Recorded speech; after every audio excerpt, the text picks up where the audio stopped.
Coba jawab pertanyaan ini dengan jujur. Kapan sih terakhir kali lu belajar lewat buku dan menamatkan sebuah buku tersebut? Bukan cuma lu beli buku, bukan cuma lu baca beberapa puluh halaman di buku tersebut, dan bukan cuma instastory doang, buku di kafe gitu ya. Tapi benar-benar lu tuntas baca buku dari awal sampai akhir. Kalau jawabannya adalah bertahun-tahun lalu, dan lu gak pernah baca buku lagi sekarang-sekarang, jangan khawatir karena ini normal. Karena banyak banget orang di tahun 2025 itu memang udah gak baca buku lagi. Pertanyaannya adalah kenapa? Apakah karena kita jadi lebih bodoh sebagai manusia? Attention span kita makin rendah gara-gara kebanyakan nonton TikTok, podcast, video YouTube kayak gini? Atau apakah karena buku tuh jadi pilihan yang udah gak praktikal, udah jadi lebih jelek buat belajar di zaman sekarang? Apakah sebenarnya ada cara lain yang lebih efektif dan efisien selain membaca buku?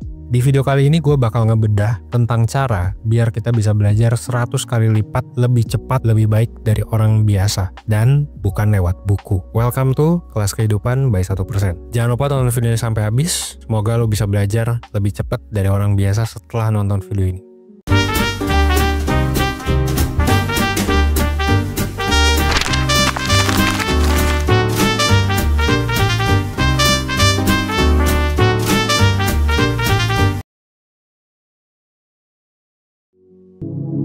Coba lihat angka di depan layar ini. Menurut data terbaru, itu adalah waktu yang dihabiskan rata-rata oleh orang Indonesia di depan layar. Every fucking day, setiap hari. Itu hampir sama dengan jatah tidur ideal kita. Bahkan kita mungkin tidur nggak sampai 8 jam ya. Nah, waktu sebanyak itu kita tukar untuk apa? Untuk nonton platform kayak TikTok, Reels, Short kebanyakan. Setiap video 15 detik, 1 menit itu kayak permen, kayak dopamin instan gitu buat otak lo. Itu tuh lucu, ngagetin, seru, bisa lu share ke teman-teman lu lagi dan lagi. Sayangnya di zaman sekarang ini bikin otak kita tuh jadi knowledge junkie. Apapun informasinya ya yang lu scroll, lu jadi pecandu informasi. Dan seringkali informasi ini tuh nggak kita keep di otak kita. Masuk kuping kiri, keluar kuping kanan.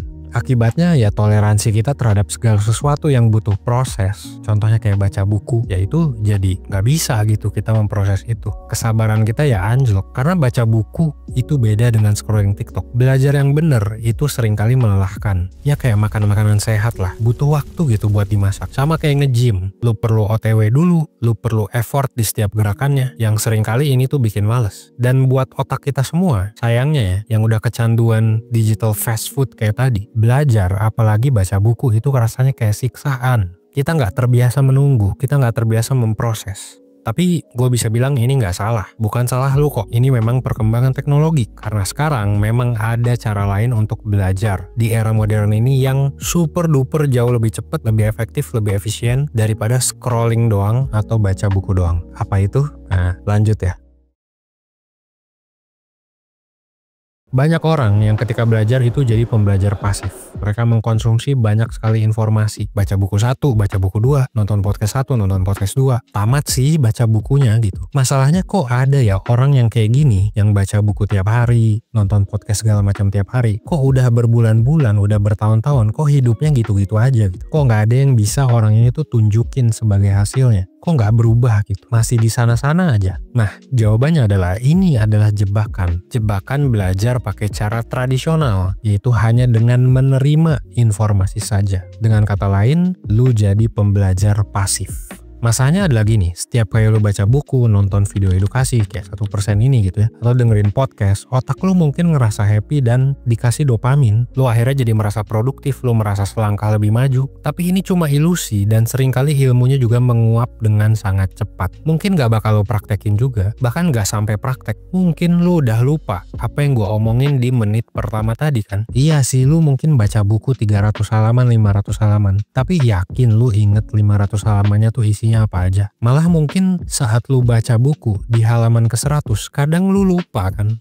apa yang lu baca di halaman 0-10, 0-50. Masalah utamanya adalah kenapa sih? Ya karena lu belajar tanpa tujuan yang mendalam. Lu belajar mungkin karena tuntutan sosial doang, karena lu butuh IPK tinggi, karena biar dapat kerja, biar kelihatan pinter, biar CV bagus, dan segala alasan lainnya yang gak ada tujuannya gitu, gak ada tujuan yang jelas. Akibatnya belajar itu, ketika lu coba belajar beneran, itu terasa kayak PR yang membosankan banget gitu. Nggak ada gairahnya, nggak ada kenikmatannya. Progresnya tuh lambat banget. Akhirnya lu stick tuh, ya udah baca buku, bacanya lama gitu kan, nonton podcast, terus besoknya udah lupa.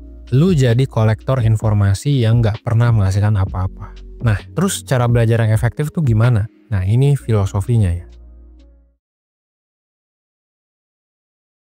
Filosofi utama nih yang membedakan orang yang belajar yang ngebut sama yang gak belajar itu adalah mereka yang belajar yang ngebut itu biasanya mereka punya arah yang jelas. Jadi kalau lu belajar gak ada tujuannya, lu cuma lihat FYP di YouTube gitu ya, di YouTube Home, terus lu lihat video 1% nih gitu. Itu tuh lu mungkin pinter, lu mungkin kayak merasa belajar, tapi belajar tanpa tujuan itu kayak lu punya mobil Ferrari nih, cepet sih, tapi lu nggak tahu mau kemana. Iya, mobilnya kenceng, iya otak lu pinter, lu bisa menyerap informasi dengan cepet, dengan banyak gitu. Tapi lu cuma muter-muter doang di sekitaran komplek. Kenapa? Karena lu nggak beneran berprogres, cuy. Nah, langkah pertama yang paling fundamental makanya nih untuk belajar adalah membuat tujuan. Nah, makanya lu bisa coba jawab pertanyaan ini. Bisa lu pause, bisa lu catat sih sebenarnya. Karena ini kuncinya ya. Lu pengen jadi orang yang seperti apa ke depannya? Nah, itu jawab dulu. Coba bayangin kehidupan ideal lu di masa depan, itu kayak gimana? Jawabannya bisa beda-beda. Ada yang mungkin pengen jadi astronot, ada yang mungkin pengen ahli bidang psikologi, jadi psikolog gitu. Ada yang pengen jadi pebisnis. Nah, tujuan ini tuh penting karena ini berfungsi sebagai filter. Karena gini, kita tuh di dunia yang ada banyak sekali informasi, banyak sekali tempat kita belajar gitu. Lu buka home YouTube, ada yang ngajarin soal kripto, ada yang ngajarin soal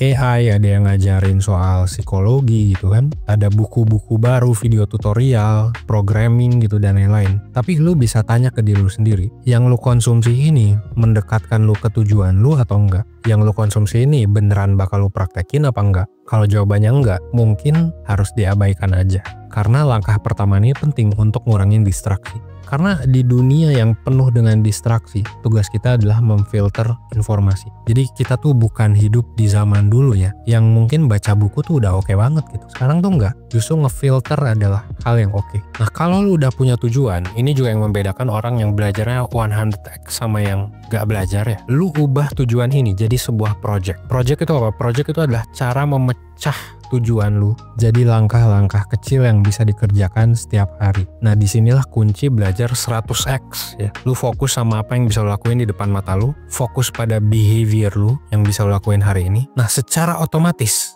itu bakal bikin lu nyari pengetahuan yang relevan. Bukan cuma baca-baca buku, bukan cuma nonton-nonton YouTube, tapi lebih terarah dan terstruktur.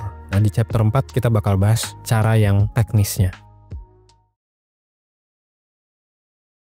Terus teknisnya gimana? Well, di era modern ini kita udah nggak perlu lagi baca buku 300 halaman, 500 halaman. Kenapa? Simple, karena nggak efisien. Ada cara lebih cerdas, lebih efektif untuk belajar, dan lebih cepat juga. Bukan berarti baca buku jadi nggak penting, karena baca buku ada di step ini. Tapi baca buku itu hanya salah satu cara aja, salah satu teknik aja. Gue bakal kasih tahu cara gue belajar dengan lebih cepat 100x. Dan ini juga yang gue lihat dilakuin oleh banyak orang lain di luar sana yang hidupnya juga 100x. Contoh, anggap lu udah punya tujuan. Misalnya tujuannya adalah lu pengen setahun lagi gitu ya misalnya. Lu kerja di bidang AI dengan gaji puluhan juta per bulan di tahun depan. Apakah solusinya adalah misal lu baca buku tentang AI? Kan enggak, ya kan? Enggak cuma baca buku dong, ya kan? Kita bisa langsung fokus ke project. Lagi-lagi, fokus project, fokus ke perilaku. Nah, ini dinamakan sebagai project based learning. Dan ini jauh lebih efektif dan efisien daripada lu cuma jadi pembelajar pasif kayak yang gue bilang di chapter sebelumnya. Gimana sih cara kita untuk fokus project based learning?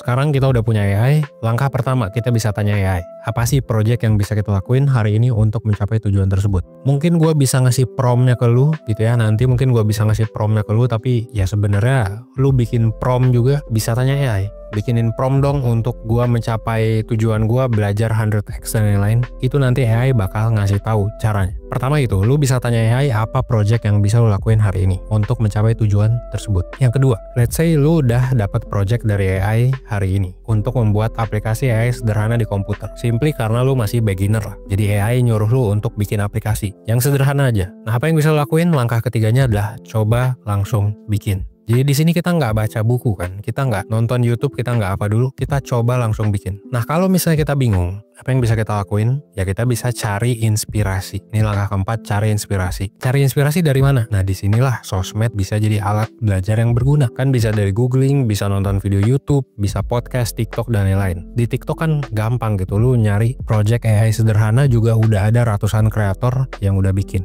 Itu bisa jadi alat inspirasi. Tapi ingat, dibatesin 10-15 menit aja lu buka sosmed. Jadi buka sosmed tuh bukan scrolling gak jelas, tapi untuk cari inspirasi aja. Nomor 5, setelah dapat inspirasi kita bisa lanjut apa? Lanjut implementasi. Nah untuk fase implementasi kita pakai cara yang smart ya kan. Oke, kita dapat inspirasi dari TikTok, tapi kan kita pengen caranya tuh fundamentalnya bagus. Nah disinilah lu bisa baca buku. Lu udah tahu project apa yang pasti lu buat, lu udah dapat inspirasi, lu udah nyoba juga, tapi lu pengen nyobanya dengan benar. Nah disinilah buku itu penting ya. Makanya buku-buku itu memang disaranin adalah untuk mengasah fundamental sebenarnya. Untuk cari tahu buku apa yang oke, apa yang bisa dilakuin. Ya lu bisa tanya AI, lu bisa cari inspirasi lagi di sosmed gitu ya. Coba lihat di YouTube gitu. Kira-kira buku apa yang direkomendasikan oleh expert di project yang lu mau kerjain supaya lu bisa jadi expert dalam waktu cepat. Nah, anggap lu udah dapet bukunya. Lu kan tinggal beli ya, ada Kindle, ada juga library,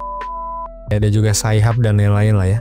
Yang mana lu bisa akses buku ini dari mana aja lah di zaman sekarang ya kan, mau legal mau ilegal gitu. Yang jelas ketika baca buku itu ya lu pengen fokus ke fundamentalnya biar lu ngerjain project itu dengan benar. Nah ketika baca buku jangan dibaca semua, lu skimming aja, apalagi bukunya non fiksi jangan dibaca semua. Ambil prinsip-prinsip yang penting, bahkan buku ini bisa lu masukin ke AI, lu summarize. Tapi gua nggak menyarankan itu, tetap lu baca tapi bacanya skimming. Jadi lu baca yang penting-penting sesuai dengan project lu sekarang. Dan jangan lupa batasin waktu untuk skimming sekitar 30 menit sampai dengan 1 jam. Karena di sini kita adalah project based learning. Kita mau 100x, kita nggak mau lama gitu. Kalau udah skimming, langkah ketujuh adalah lu bisa catat pertanyaan-pertanyaan di kepala lu terhadap buku tersebut. Catatnya di mana? Banyak, ada tools namanya Notebook LM. Itu oke banget buat gua. Notebook LM juga bisa lu kasih bukunya ya. Bisa lu kasih source di dalamnya. Jadi udah nggak ada alasan sih gitu ya, mau nyatet di mana nggak tahu bang, udah ada nih Notebook LM ya. Lu bisa pakai itu, lu bisa pakai notepad biasa, lu bisa pakai Google Docs, lu bisa pakai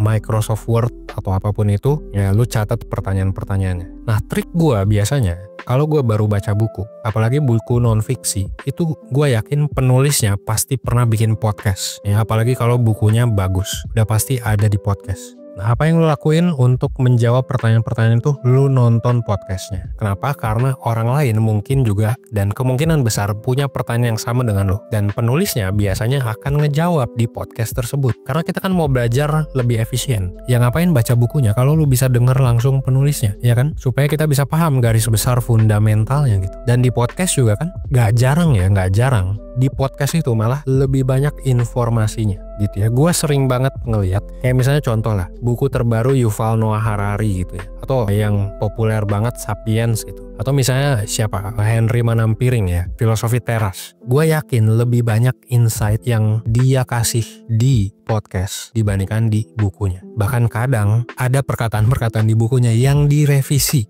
oleh penulis tersebut di podcast itu ya. Jadi misalnya penulisnya di buku bilang apa, di podcast dia revisi. Nah menurut gue itu gold mine-nya, itu adalah kayak tambang emasnya tuh podcast tuh di sana sebenarnya. Jadi nonton podcast tuh gak buang-buang waktu guys. Kenapa? Karena kita udah punya tujuan. Dan jangan lupa ya, pakai batasan waktu untuk nonton podcastnya. Batasi lah jadi 30 menit sampai dengan 1 jam. Dan nonton podcast di YouTube juga speednya bisa di-up kan, bisa jadi 1,5 kali atau 2 kali biar lebih efisien. Lu juga jadi lebih terlatih untuk dengerin ya. Buat lo yang gak jago bahasa Inggris, lu bisa lebih ngelatih bahasa Inggris lu dengan bikin 2x cuy ya. Lebih efisien, lebih efektif. Ini untuk belajar 100x. Kalau gak ada podcastnya gimana Van? Ya lu bisa taruh bukunya kayak Aya tadi, Notebook LM, Gemini, dan lain-lain, ChatGPT gitu. Langkah ke-9, setelah lu paham fundamentalnya, setelah pertanyaan lu terjawab, lu bisa lanjut lagi ke fase implementasi project. Jangan lupa untuk langsung dilakuin, karena definisi project adalah sesuatu yang bisa lu kerjain hari ini. Kalau mentok gimana? Ya lu bisa ulang dari step awal, dari cari inspirasi sampai ke step 9. Nah kalau cara belajar lo kayak gini, siklusnya itu jadi jelas, jadi cepet banget. Lo coba bikin sesuatu, cari inspirasi, belajar fundamental, bikin pertanyaan, cari jawaban, terapin, ulang lagi dari awal. ini adalah cara belajar 100 kali lebih cepat. Tapi ada satu lagi yang belum gua bilang tentang cara belajar 100 kali lebih cepat, dan ini penting banget di chapter terakhir. Langkah terakhir ini penting banget karena supaya ilmu bisa nempel di otak lu, itu bukan dengan hanya project based learning. Project based learning itu proven, tapi ada satu lagi, yaitu adalah dengan ngajarin ilmu lu ke orang lain. Dan ini terbukti secara saintifik ya. Ketika lu bisa ngajarin orang tentang ilmu yang lu kuasai, maka itu akan membantu lu lebih menguasai ilmu tersebut. Ini kayak quotes dari Richard Feynman lah. If you cannot explain it to a 6-year-old, you don't understand it yourself. Artinya adalah lu baru bener-bener ngerti sesuatu kalau lu bisa ngejelasin ke orang secara sederhana. Jadi orang ngerti, lu jelasin secara sederhana. Caranya gimana? Ya banyak ya, simple sebenarnya. Pertama, join komunitas, terus share yang lo pelajari di komunitas tersebut. Kalau project lo adalah tentang AI, join komunitas AI. Lu adalah mahasiswa, mungkin lu bisa join komunitas 1% gitu kan, yang sama-sama orangnya pengen self development. Yang kedua, lu bisa apa? Tulis di medsos. Sekalian apa? Sekalian bangun portofolio, kalian personal branding. Ceritain perjalanan proyek lu. Misal, lu pengen jadi investor yang oke, investor saham. Lu bisa share, ini hari kelima gue belajar investasi. Akhirnya gue paham bedanya saham blue chip segala macam. Ya kan? Lu bisa tulis di media sosial, sekalian bangun portofolio. Bisa LinkedIn, bisa Instagram, bisa apapun. Yang ketiga, lu bisa jelasin apa yang lu pelajari ke temen dekat lu atau ke mentor. Mentor tuh maksudnya gimana? Mentor tuh bisa orang random aja, orang jago random yang ada di internet. Misal lu projectnya tentang AI, lu bisa tanya ke karyawan OpenAI gitu ya, misal, atau karyawan manapun itu yang juga tentang AI. Bisa di Indonesia juga banyak kan, ada Indonesia AI, ada The Futurist Gen Z. Lu bisa tanya, gua punya project ini, gimana feedback lu? Of course dengan opening yang lebih halus lah, bukan kayak tadi. Tapi ya lu bisa cari inspirasi kan, cara networking gimana gitu, dengan cara yang tadi persis, ya kan? Jadi menariknya juga, semakin lu berbagi informasi yang mana ini bermanfaat buat orang di sosmed, semakin lu dipaksa menyusun ulang informasi di kepala lu. Jadi informasi di kepala lu tuh jadi lebih rapi. Nah disinilah proses belajar 100x. Jadi project based learning lu ngajarin ke orang, dan itu lu lakuin tiap hari. Makanya satu hari satu konten, satu hari satu project. Itu menurut gua belajar 100x. Dan itu yang gua lakuin juga dari gua umur 20-an gitu ya. Dari bahkan gua umur 17-an gitu ya. Waktu dulu pas gua pertama kali SBMPTN atau OTBK, akhirnya gua bisa masuk UI, itu gua belajar tiap hari. Jadi kayak trajektori karir gue tuh sebenarnya dibangun ketika gue waktu itu ya pas belajar UTBK itu. Akhirnya gue jadi terlatih belajar tiap hari di UI. Gue akhirnya 2015 gue nggak pernah ikut organisasi, gue jadi ketua angkatan tahun 2015, 2016, 17, 18 gue masuk BEM sampai jadi presiden mahasiswa atau ketua BEM. 2018 gue langsung bikin 1%, sempat kerja juga di beberapa edutech company. Sampai sekarang gue masih sampai sekarang belajar tiap hari guys gitu ya, sampai gue udah punya sekarang berapa belas brand gitu ya, di beberapa bidang berbeda gitu misalnya, tapi sama-sama di media ya. Misal Evan Travel Guide gue ada, terus ada juga Psychology of Finance, ada juga Player 2 gitu ya, salah satu media yang gue ikut serta juga ngebangunnya, dan banyak lagi. Jadi kalau lu belajar tiap hari kayak gini, terus lu tiap hari bener-bener mendedikasikan waktu lu, ya jangan heran kalau lu nanti bisa jadi orang yang 100 kali lebih baik daripada setahun sebelumnya gitu, atau beberapa tahun sebelumnya gitu. Jadi kalau lu lihat misalnya Evan 1% gitu, ya sebenarnya enggak juga. Gua ada beberapa project juga yang sebenarnya rahasianya adalah dari ini. Gua belajar 100 kali lebih cepat mungkin dari orang biasa gitu, sampai ketika gua ketemu temen gitu ya, sampai gua ketika ketemu temen itu gua ngelihat, oh ada juga ya teman-teman gua yang ternyata stuck. Dan ya of course kita di sini, lu nonton video ini, of course kita nggak mau dong jadi orang yang stuck.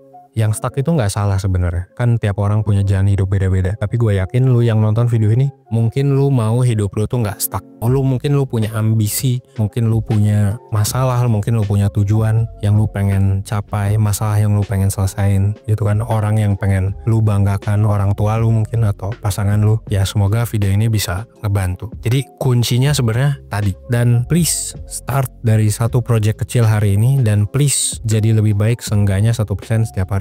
Itu kenapa nama kita 1%. Ya karena kita pengen jadi lebih baik lah, seenggaknya 1% setiap harinya. Akhir kata, gue Evan dari 1%. Well, thanks. Semoga video ini bisa membantu.